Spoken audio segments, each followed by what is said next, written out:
dust rolling over cracked pavement that hasn't felt a tire in decades. A wooden door hanging from a single rusted hinge, creaking open to nothing. An old church steeple silhouetted against a blood orange Texas sunset, standing guard over a town where nobody prays anymore. Somewhere in the brush country, a swing set moves in the wind. Nobody pushed it. Nobody's coming back to push it. There are places in Texas that the highways forgot. Towns that boomed so loud they shook the earth, then vanished so completely that even the maps stopped acknowledging they were real. Old photographs fading under broken glass. A hand-painted sign on a collapsed storefront. A name you can barely read anymore. These weren't just dots on a map. They were somebody's everything. Entire lives were built here. Churches raised, children named, fortunes made. And then, one by one, the lights went out and the silence moved in. And the #1 town on this list, it was once the second most powerful port city in Texas. It made Galveston nervous. And then, in a single night, nature erased it from the face of the earth. This is the story of 12 ghost towns in Texas you were never supposed to know about. Texas is massive. Over 268,000 square miles of desert, prairie, pine forest, and coastline. And hidden across that vastness are hundreds, some say thousands, of ghost towns. Places that rose fast, burned bright, and then went dark. Some were taken by storms. Some were strangled by economics. Some were abandoned after events so dark the residents never spoke of them again. Today we're counting down 12 of the most haunting, fascinating, odd, and forgotten ghost towns in the Lone Star State, starting at number 12 and building to the one that might just be the most tragic story Texas has ever tried to bury. Let's begin. Lobo, Texas, Culberson County, far west Texas. Out past the Pecos, where the desert stretches so wide it swallows the horizon, there's a town called Lobo. Named after the wolves that once howled across this country, Lobo came to life in the early 1900s as a water stop along the Texas and Pacific Railway. Where there was a train, there was commerce. And where there was commerce, people followed. A small community grew. A post office, a general store. Ranching families settled nearby, relying on the railroad to connect them to the rest of civilization. But the railroad didn't need Lobo for long. Routes shifted. Diesel engines didn't need water stops the way steam engines did. And one by one, the families packed what they could carry and left the rest to the wind. By the late 20th century, Lobo was little more than a handful of crumbling adobe walls baking in the sun. Someone once tried to sell the entire town, all of it, for a few $1,000s. There were no takers. Today, if you drive through on Highway 90, you might not even notice it. Just low walls, empty window frames, and silence so heavy you can hear your own heartbeat. Catarina, Texas, Dimmitt County, South Texas brush country. In the 1920s, a man named Asher Richardson struck something in the dry earth of South Texas that seemed almost miraculous. Artesian water, clean, pressurized, and seemingly endless. In a region defined by drought, it was liquid gold. Richardson built a town around it. He called it Catarina. Farmers poured in. The soil, suddenly irrigated, exploded with crops, onions, cotton, vegetables. Catarina was marketed as a paradise, an oasis in the thorn scrub, and for a brief, shining moment, it was. Hotels went up. A bank opened. The population climbed past 1,000. Catarina even had its own newspaper, but the earth keeps its own schedule. The water table dropped. The artesian pressure that had made everything possible began to fail. Wells turned brackish. Crops withered. The miracle was over. By the 1940s, most of the storefronts were boarded shut. Today, a scattering of structures remain along the old highway, was sun-bleached, wind-scoured, and slowly being reclaimed by the mesquite. A monument to the oldest lesson in Texas: the land gives and the land takes away.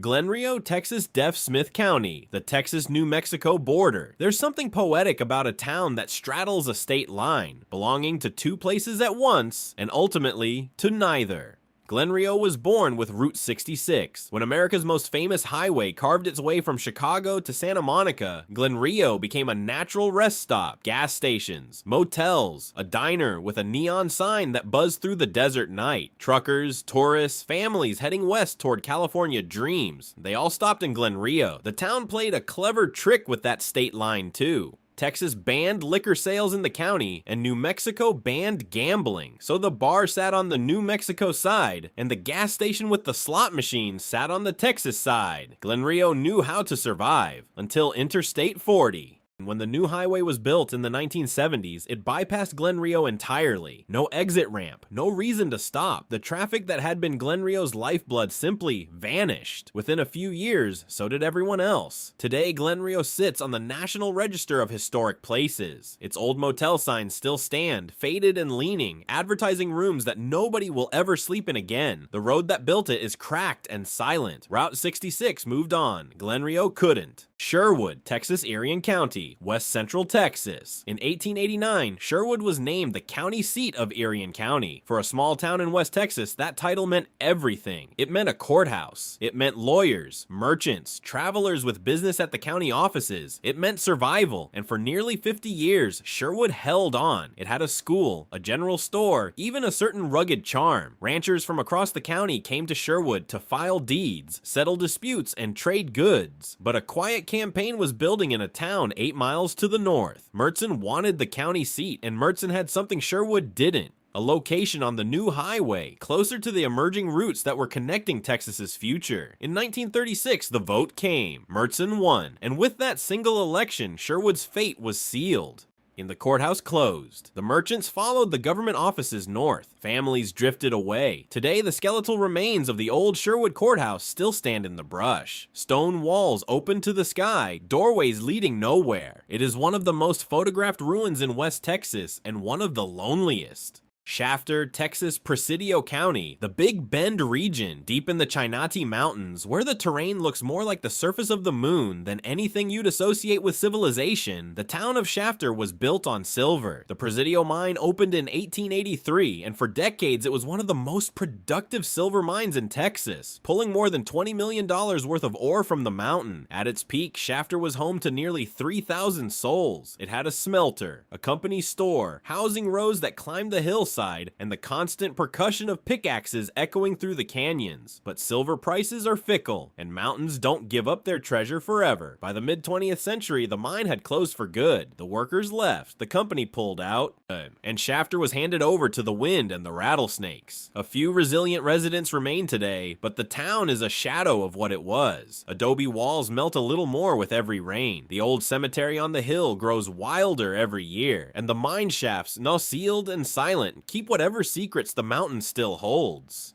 Texon, Texas Reagan County, the Permian Basin. When the Santa Rita No. 1 well blew in on May 28, 1923, it didn't just strike oil, it struck a future. That single well, drilled on University of Texas land, would eventually fund one of the largest university endowments in the world. But before all of that, before the billions, there was Texon. Built by the Big Lake Oil Company, Texon was the textbook definition of a company town. The company built the houses. The company ran the store. The company provided the hospital, the recreation hall, even the baseball diamond. At its height, Texon had over 2,000 residents and a minor league baseball team that drew crowds from across the basin. Life in Texon was regimented but comfortable. As long as the oil flowed, the town thrived. But oil fields have lifespans. Production declined through the 1940s and 50s. The company made a cold, calculated decision. Texon was no longer profitable. The houses were sold and hauled away on flatbed trucks. The buildings were dismantled or demolished. The company didn't just abandon Texon, they disassembled it. Today, almost nothing remains. A few concrete foundations, some scattered debris. The land has been returned to the scrub. The billions that flowed from this soil built skyscrapers in Austin, but the town that sat on top of it all, erased.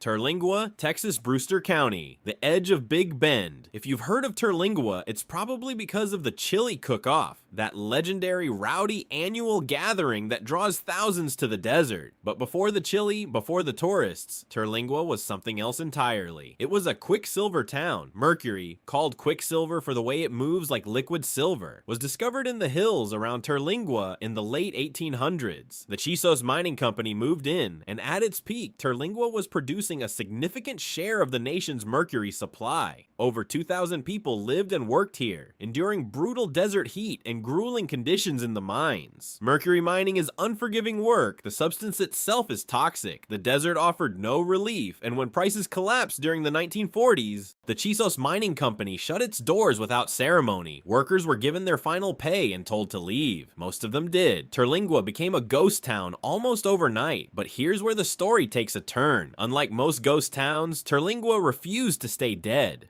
Artists, drifters, and desert romantics began trickling in during the 1960s and 70s, drawn by the isolation and the ruins. Today, Terlingua exists in a strange limbo. Part ghost town, part living community, part tourist attraction. The old mining ruins still stand alongside occupied homes and a handful of businesses. It's the ghost town that haunts itself. Helena, Texas, Karnes County, South Central Texas. Founded in 1852, Helena was one of the most important towns in South Texas for nearly half a century. It was the county seat of Karnes County. It had a courthouse, mercantile shops, saloons, and a population that, for the frontier, was substantial. But Helena had a reputation, and it wasn't a gentle one. The town was known across Texas as a place where disputes were settled not with words, but with weapons. Violent conflict was disturbingly common. Travelers were warned to pass through quickly. Local feuds spilled into the streets with alarming regularity, and more than a few prominent citizens met tragic and untimely ends within its borders. There are accounts of tension so fierce that certain families refused to walk on the same side of the street. Helena's lawlessness became its identity, and eventually its undoing. When the San Antonio and Aransas Pass Railway was built in the 1890s, it bypassed Helena in favor of a new town, Karnes City, just 3 miles away. In 1894, a county seat election was held, and Karnes City won. The courthouse moved, the businesses followed, and Helena, the town too rough for its own good, simply emptied out. Today, the ruins of the old Helena courthouse sit in a quiet field. A cemetery nearby holds the names of those who lived and fought and vanished here. The mesquite has moved in where the streets used to be. Helena didn't fade. It was left behind. Independence, Texas, Washington County, East Central Texas, before Waco, before the football dynasty, before everything that Baylor University became, there was Independence. This small town in Washington County was, for a time, one of the most important places in the Republic of Texas. Sam Houston himself lived here after his years as president of the Republic. Baylor University, the oldest continuously operating university in Texas, was founded in Independence in 1845. The town also housed Independence Female Academy, one of the first institutions of higher learning for women in the state. Independence was cultured. It was connected. It had influence far beyond its size. And then the railroad came, or rather, it didn't. When the Gulf, Colorado, and Santa Fe Railway laid its tracks through Washington County in the 1870s, the route went through Brenham instead of Independence. The reasons are debated to this day. Some say it was geography. Others whisper that influential landowners in Independence refused to sell right-of-way, believing the town was too important to need the railroad. They were wrong. Without the railroad, Independence began to wither. Baylor University relocated to Waco in 1886. The students left. The professors left. The merchants left. Within a generation, one of the most prestigious addresses in Texas was little more than a crossroads. Today, the old stone ruins of Baylor's original building still stand among the oaks. Historical markers tell the story of what was, but the town that helped shape Texas, the town where Sam Houston worshipped and scholars taught, is gone, a victim of a single catastrophic miscalculation. Thurber, Texas, Erath County, North Central Texas. This is the one that will haunt you. At its peak in the early 1900s, Thurber was home to nearly 10,000 people. It was one of the first fully electrified cities west of the Mississippi. It had an opera house that brought in touring acts from across the country. It had a 650-seat theater, multiple churches, a hospital, a department store, hotels, and over 1,000 company-owned houses lining neatly gridded streets. All of it, every brick, every beam, every shingle, belonged to the Texas and Pacific Coal Company. Thurber was a company town in the purest sense. The company owned the land. The company owned the buildings. The company owned the store where miners spent their wages. Italian, Polish, and Mexican immigrants poured in to work the coal mines that fed the railroad's insatiable appetite for fuel. And then the railroad switched to oil. Almost overnight, coal became obsolete. The company didn't just close the mines. They did something far more chilling. They dismantled Thurber piece by piece. Houses were sold and physically relocated. Bricks were pulled from buildings and shipped to other construction projects across the state. Streets were torn up. Infrastructure was stripped. By the 1930s, a city of 10,000 had been reduced to a single smokestack, a church, and a lot of empty land. Today, you can see that smokestack from Interstate 20. There's a small restaurant and museum at the exit. The restored church stands in a field, but everything else, the opera house, the hospital, the streets full of immigrant families, was gone. Not ruined, not decayed, removed. As if someone reached down and simply lifted a city off the earth. Thurber didn't die, it was erased. Indianola, Texas Calhoun County, the Texas Gulf Coast. This isn't just the story of a ghost town. This is the story of a city, a thriving, vital, world-connected city that was wiped from existence by the fury of nature, twice. In the 1840s, Indianola was founded on the shores of Matagorda Bay, and it grew with breathtaking speed. By the 1850s, it was the second largest port in Texas, rivaling Galveston itself. Thousands of German immigrants entered the United States through Indianola's docks. Goods flowed in and out at a pace that made merchants wealthy and drew investment from across the country. Indianola was also the site of one of the strangest experiments in American military history. In 1856, the U.S. Army imported camels through the port of Indianola,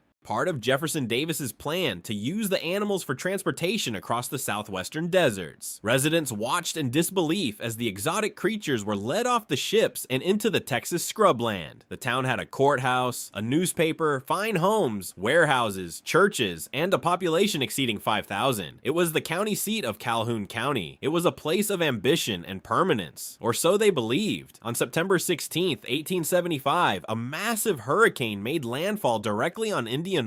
The storm surge, a wall of water estimated at 15 feet, now swept through the town with devastating force. Hundreds of lives were lost in a single night. Buildings were torn from their foundations. Ships were tossed inland like toys. But Indianola did something remarkable. It rebuilt. The survivors refused to abandon their city. Within a few years, the town was functioning again. New buildings rose from the wreckage. Commerce resumed. Indianola was battered, but alive. And then came August 20th, 1886. The second hurricane hit with even greater fury. The storm surge was higher. The winds were more violent, and this time fires broke out across the town, ignited by overturned lamps and stoves. And the wind-driven flames consumed what the water didn't. When the storm passed, Indianola was gone. Not damaged, not reduced. Gone. The surviving residents, broken and grieving, voted to move the county seat to Port Lavaca. There would be no third rebuilding. The site was abandoned. The ruins were left to the tide and the salt air. Today, there is almost nothing at the site of Indianola, a historical marker, a concrete statue of the French explorer La Salle, who landed near this spot in the 1680s. A few foundation outlines visible at low tide, like bones surfacing from a shallow grave. The waves lap gently at a shore that once held a city of 5,000. Indianola is the most complete erasure of a Texas city in recorded history, a place that was powerful enough to rival Galveston, connected enough to welcome immigrants from across the Atlantic, and strange enough to serve as the landing point for the United States Camel Corps. And all of it is gone, swallowed by the Gulf, reclaimed by the water that gave it life. No walls remain, no doors creak in the wind. There's nothing left to haunt, just the water, endless, patient, and utterly indifferent. 12 towns, 12 stories of ambition, struggle, and silence. Some were taken by storms, some were strangled by railroads that never came, or highways that moved on. Some were dismantled by the very companies that built them, and some were simply forgotten.